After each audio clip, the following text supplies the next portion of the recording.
Hello, everyone. Well, hello. How are we?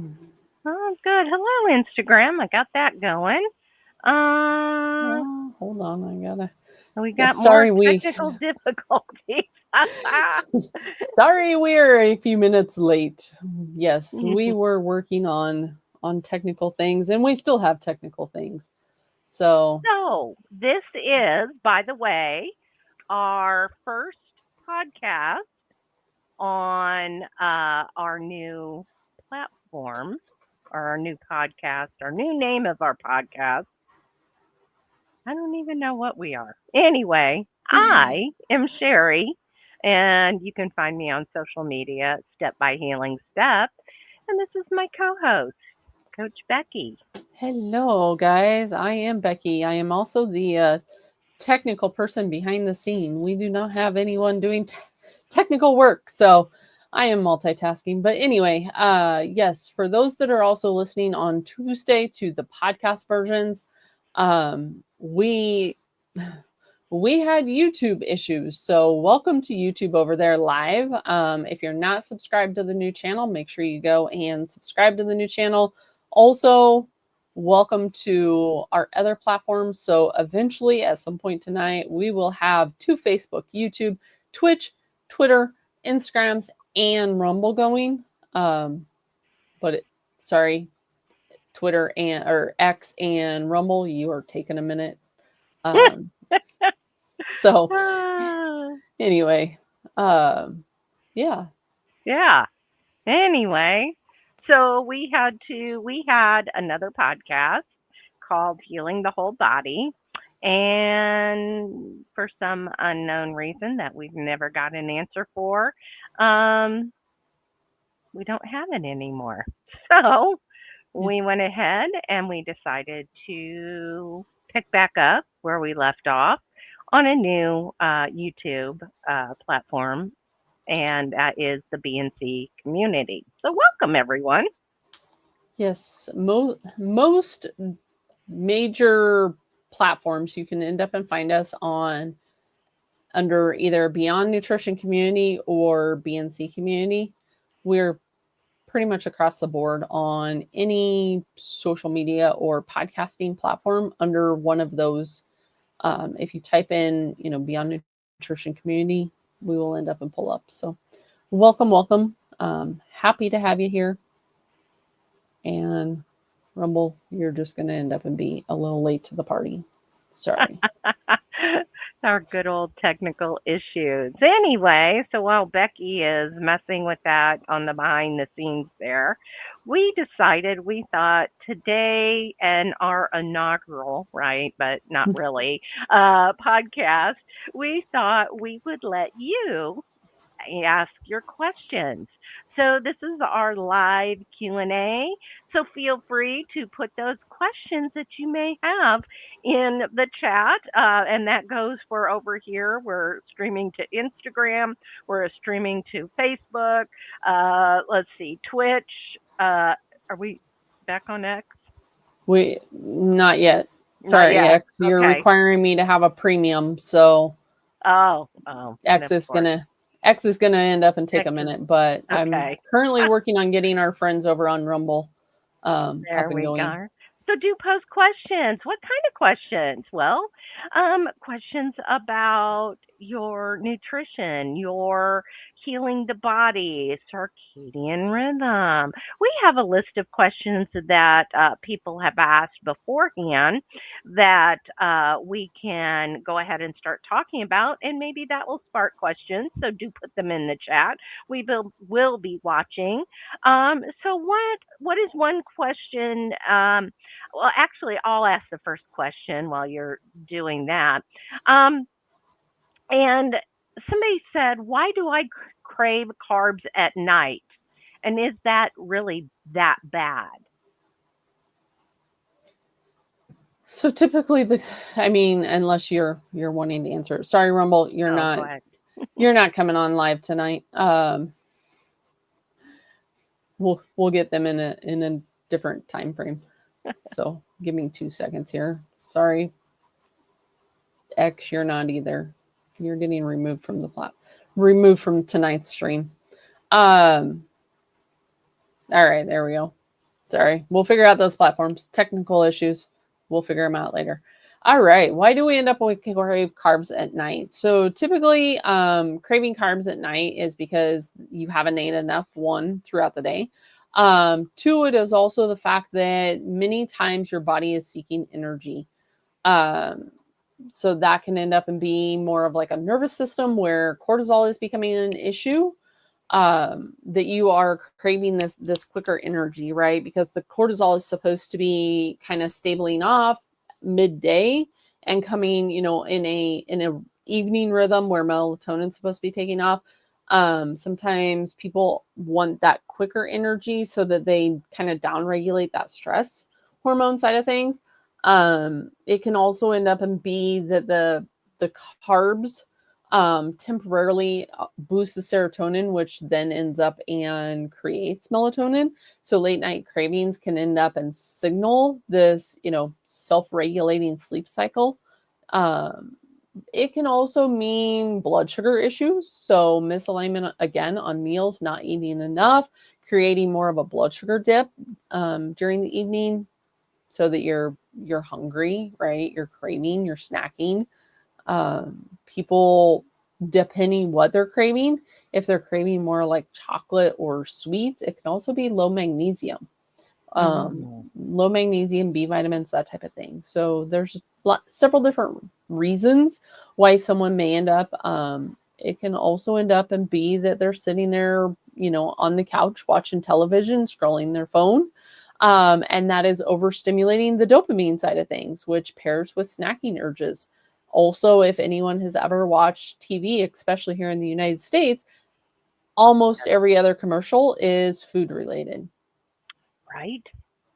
So, that can end up and become an issue, right? Now, that doesn't mean, everything that I literally just rattled off is a problem, right? This all can end up and be fixed. There's steps that you can end up and do. And that's, why we end up when we talk about going beyond nutrition, right? Right. That's why we talk about being strategic with your eating, front loading your protein and your fats. So making breakfast this, bigger meal, right? I've talked with people before about eating your breakfast like you're eating like a queen, and Mm-hmm. then it's queen, princess, and the maid essentially for your evening meal, so that you have a little bit better digestion when you're going to sleep. You're not quite creating these blood sugar swings. But yeah, getting those healthy fats, getting those proteins in there, right? Making sure that you're getting that rich animal source protein. It stabilizes blood sugar and um, provides satiety. The other thing that you can do if it is more nervous system, blood sugar wise, is do some type of an evening reset.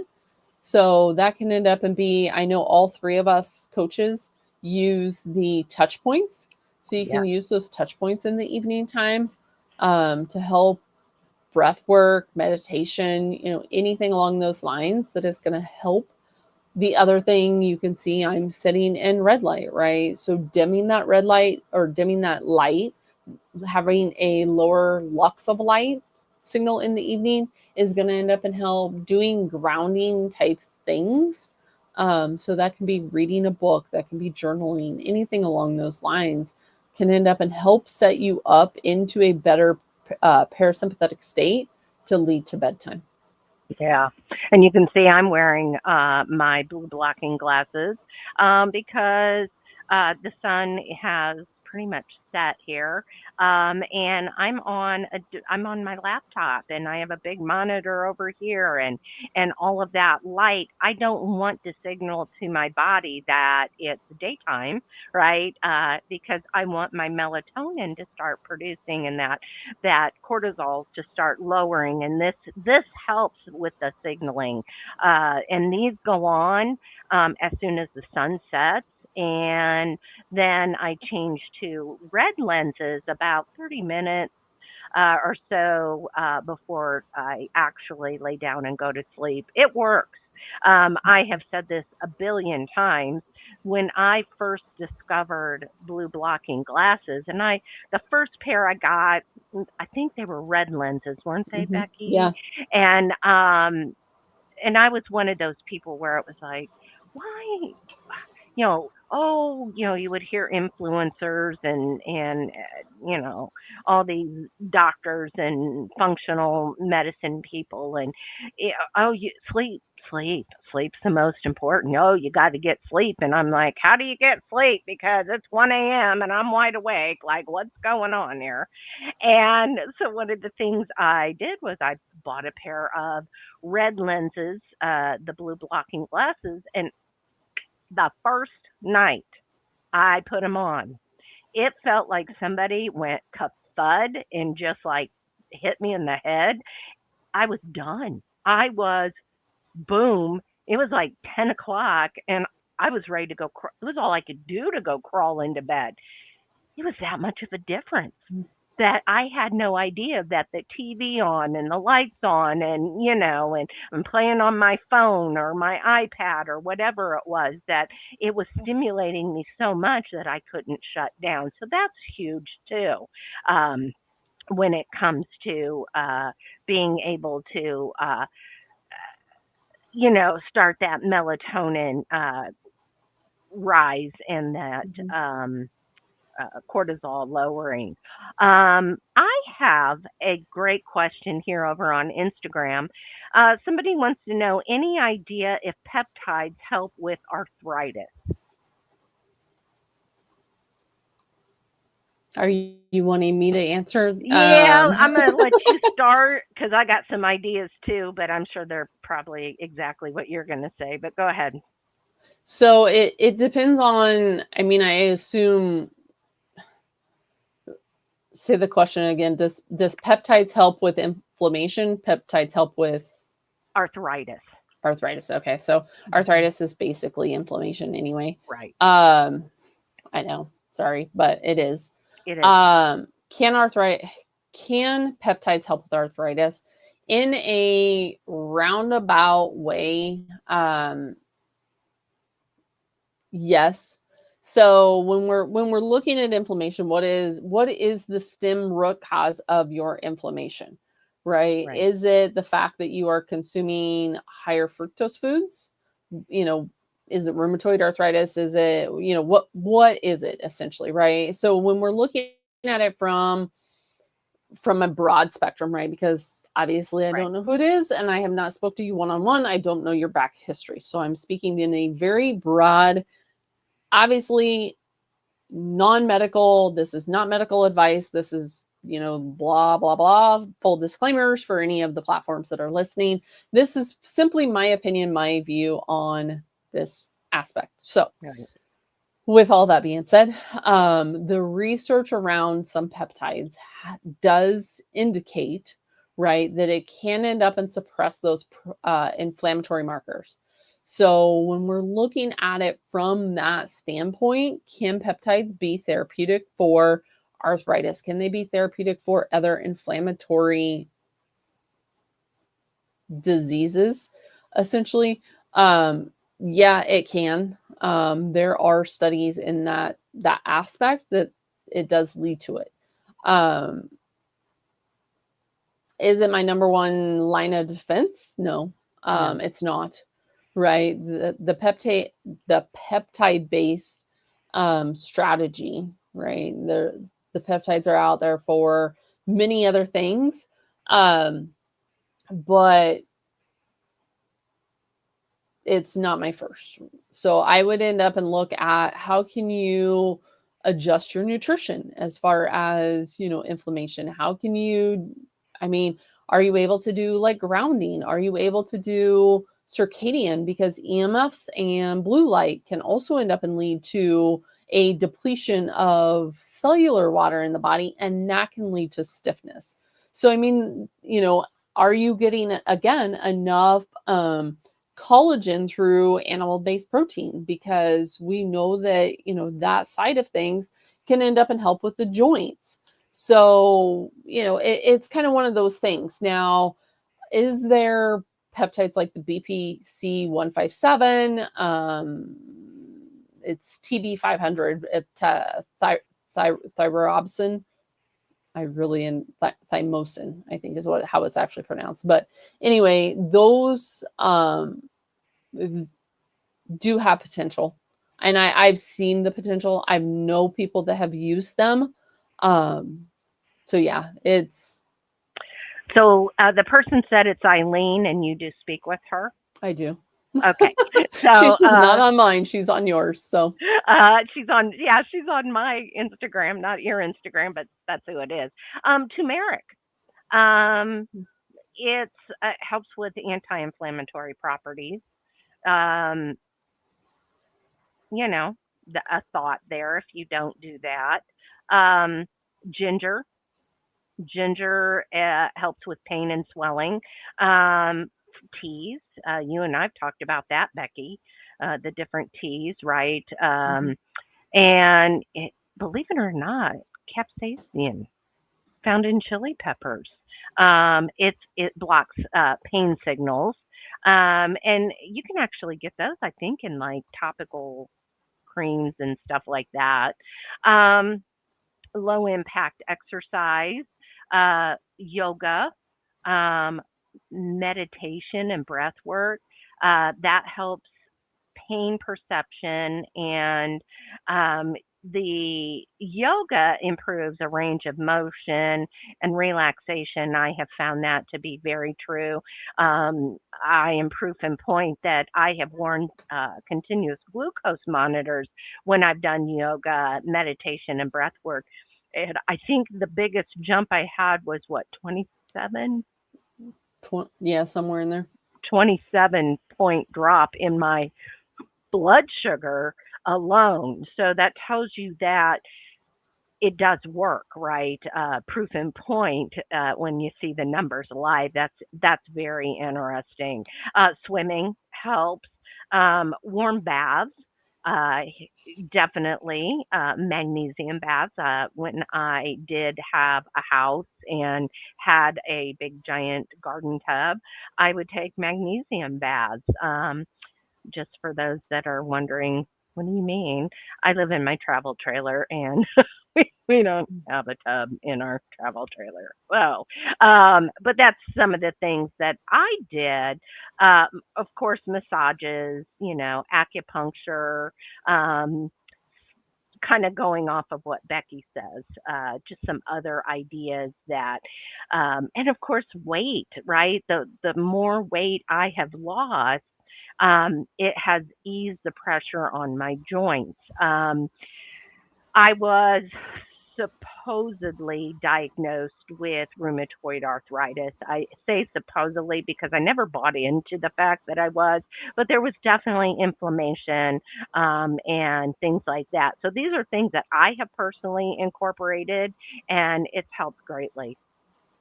And I think that's the biggest takeaway, right? Is that peptides aren't a magic bullet, right? No matter whether you're oral, injectable, topical, any of these, Yeah. they're not the magic bullet.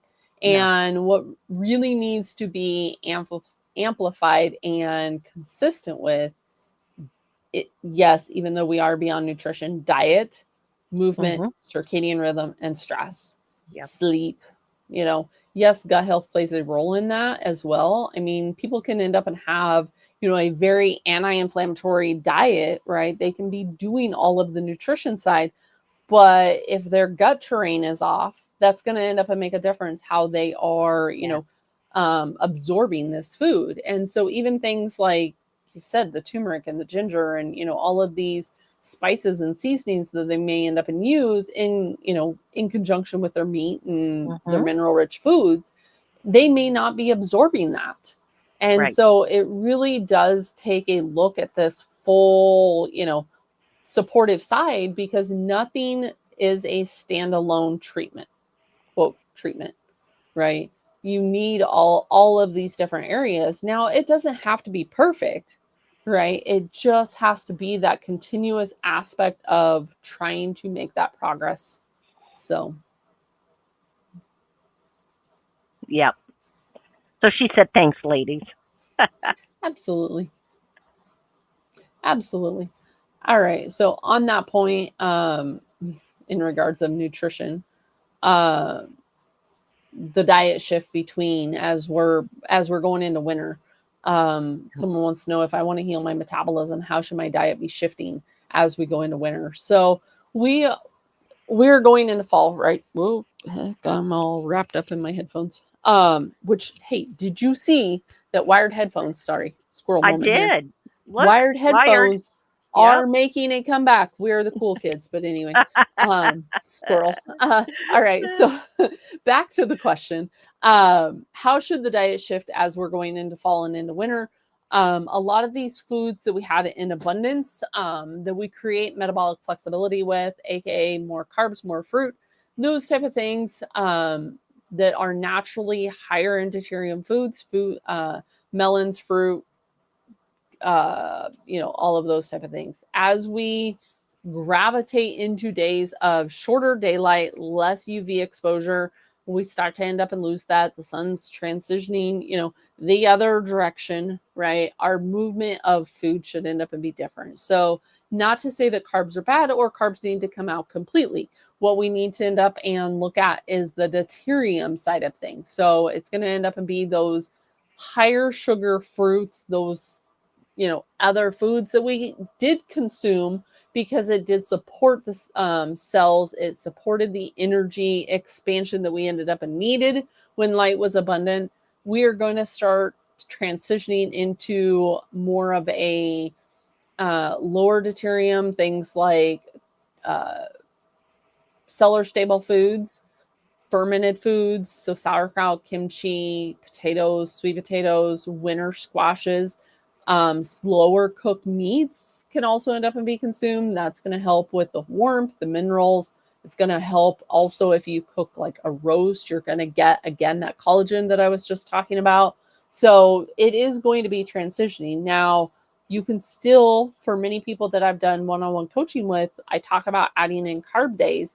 You can still do your lower fat proteins, like your fishes, your fattier fishes are a great option going into winter. And as we add, those higher carb, higher starchy foods, and then fully transition into winter, as some of us, have longer months of winter, we lose our UV light,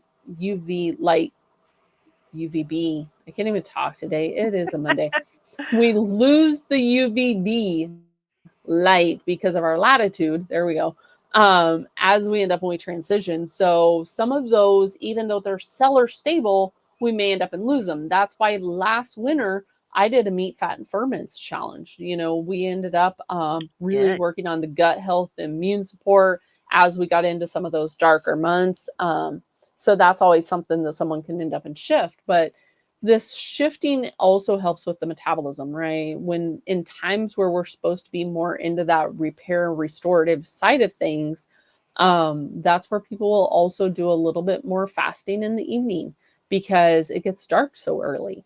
So doing this type of shift is going to end up and help, one, the digestion, but also the metabolic side of things. It's going to help support that long-term leptin and insulin sensitivity that we're looking at gaining through that metabolic flexibility.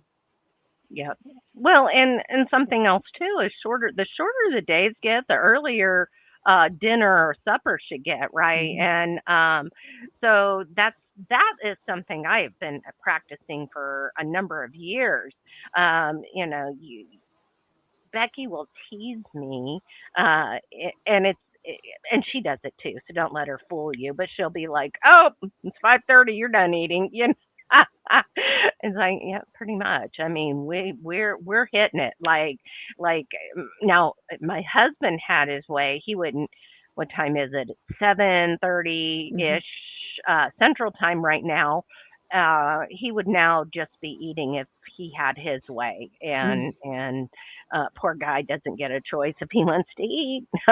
He's going to eat when I eat. So, but I mean, in all seriousness, you want to allow enough time. You eat with the sun, right? Mm-hmm. Mm-hmm.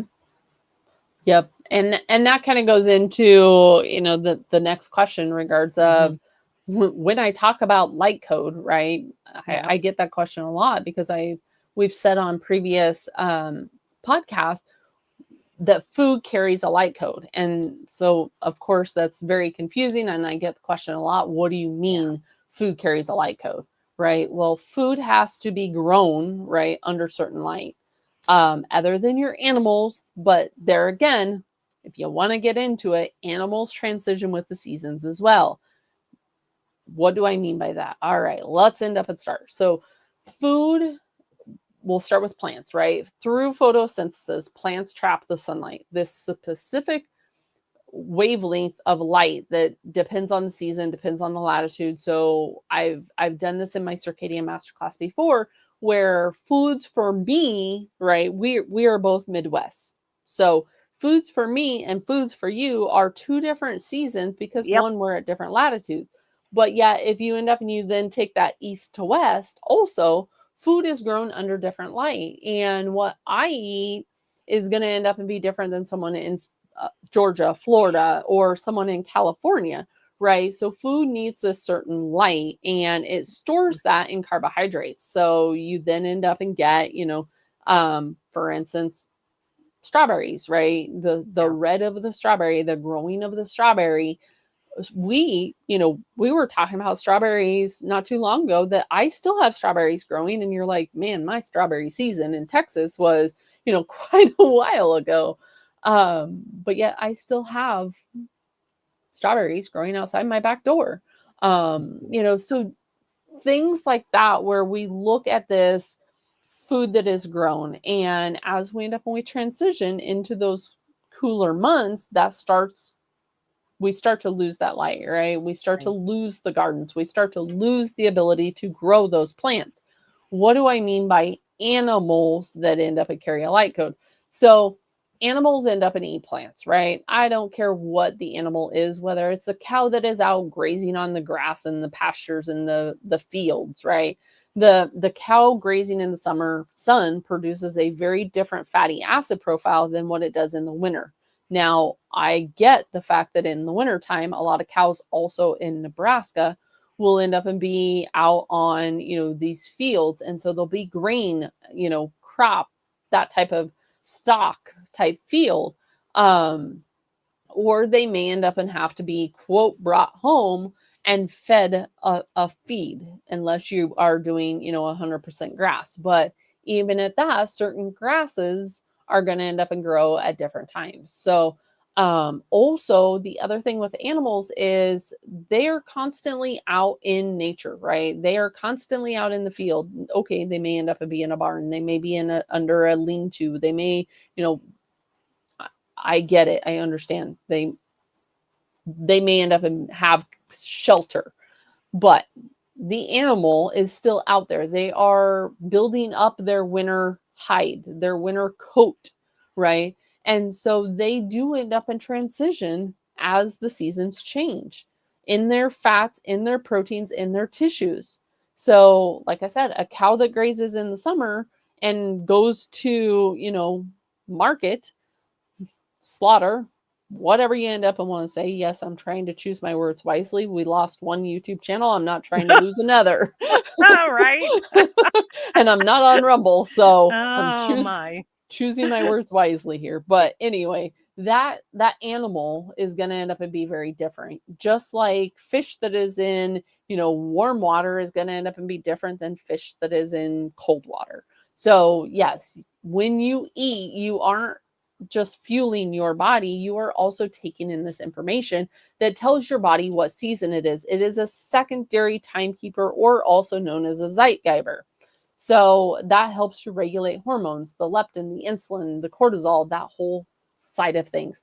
Your body reads off of what you're consuming. So for even someone like myself right now, towards the end of September, almost beginning of October, if I was to eat a banana, my body is going to be like, whoa, what did you just have?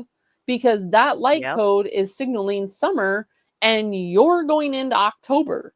So heavy high sugar foods on shorter days is going to create a metabolic dysfunction. a lot of people don't put that connection together. It creates a dysfunction in the body because your internal organs are getting one light code and your eyes and skin and body are getting another. So, yes, there is that confusion. It does lead to insulin resistant, leptin resistant, and metabolic syndrome. Absolutely. I mean, Long-winded answer, but no, it's true. I was sitting there the whole time you were talking, thinking, well, you won't catch me eating a banana. Bananas do not grow in Texas, at least. No, I don't think they do. I don't know about clear down. I don't think so. I don't think clear down southern tip points of Texas. I don't know, but that's not where I live. I don't live in the southernmost points of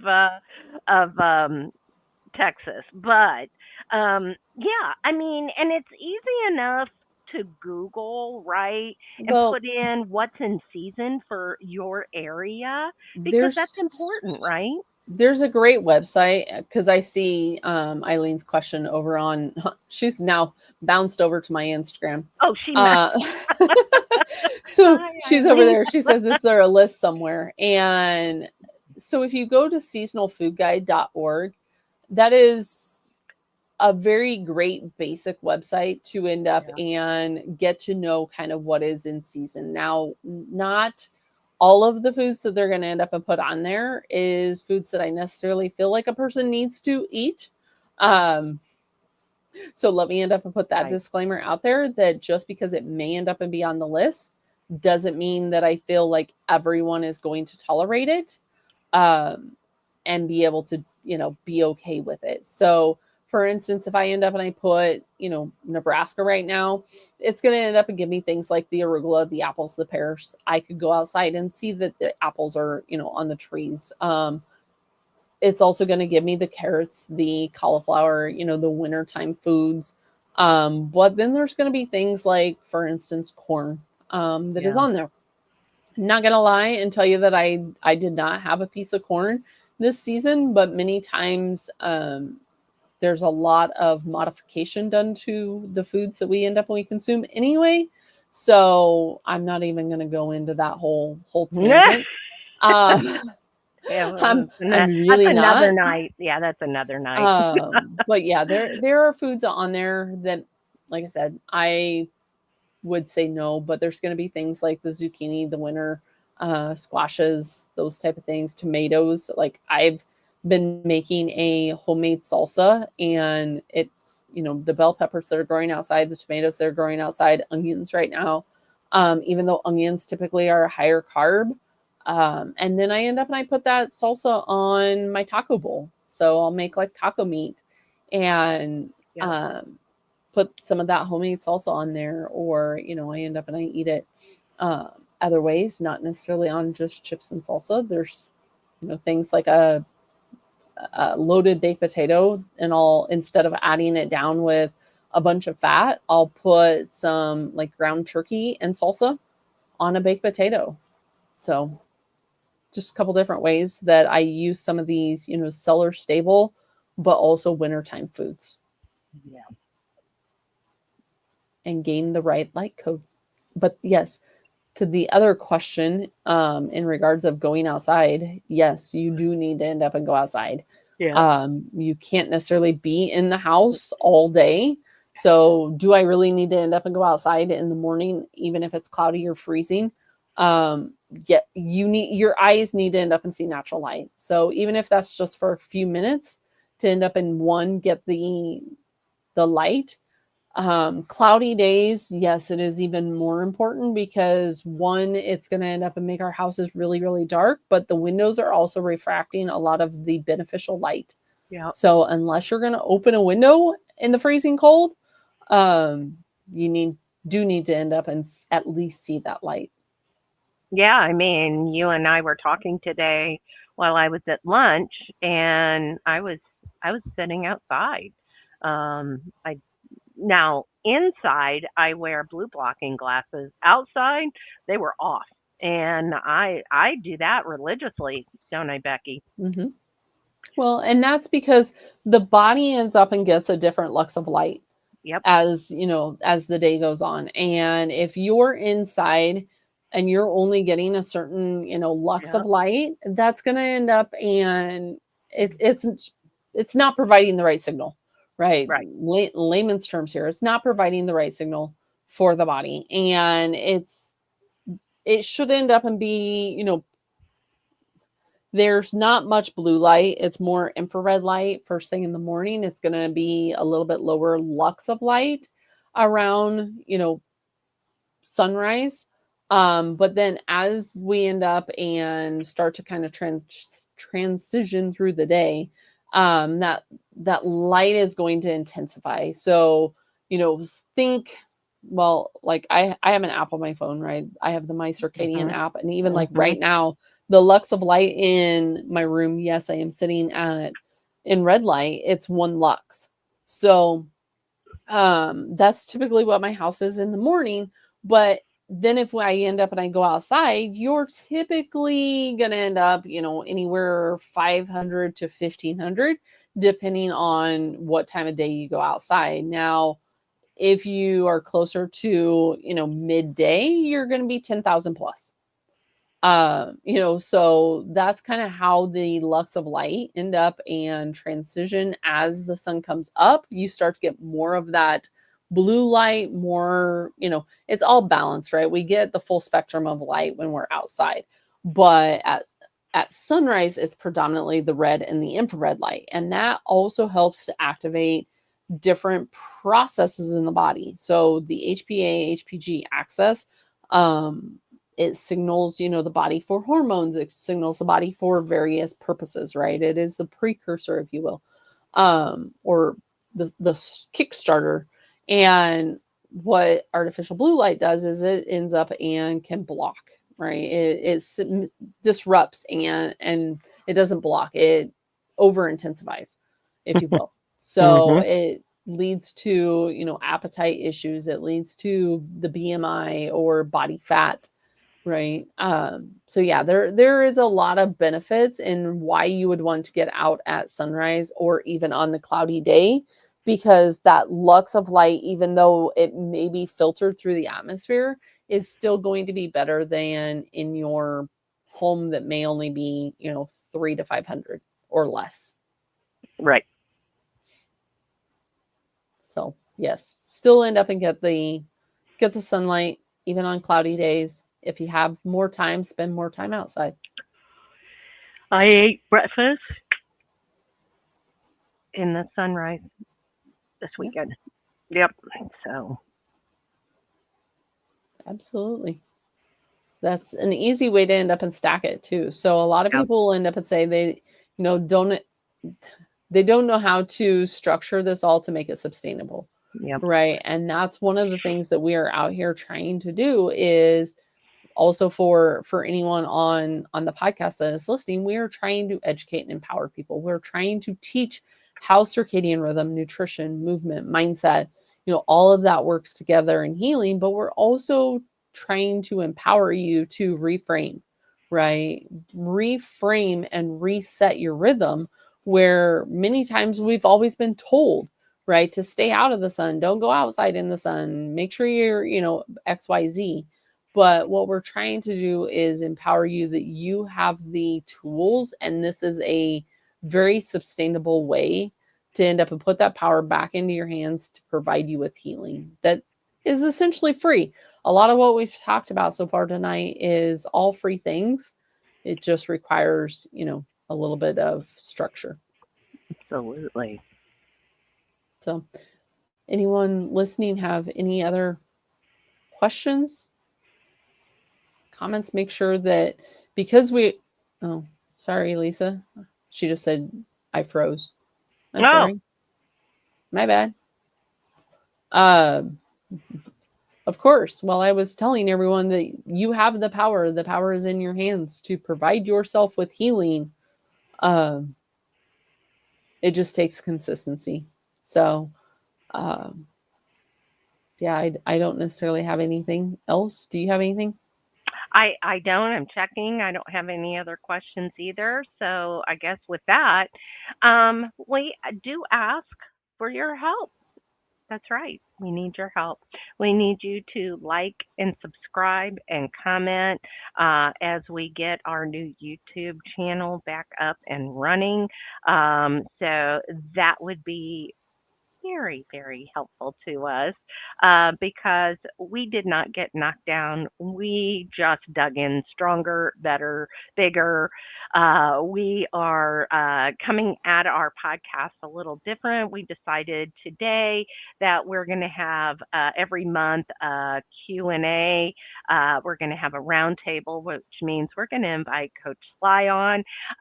So you'll see her with the three of us each month.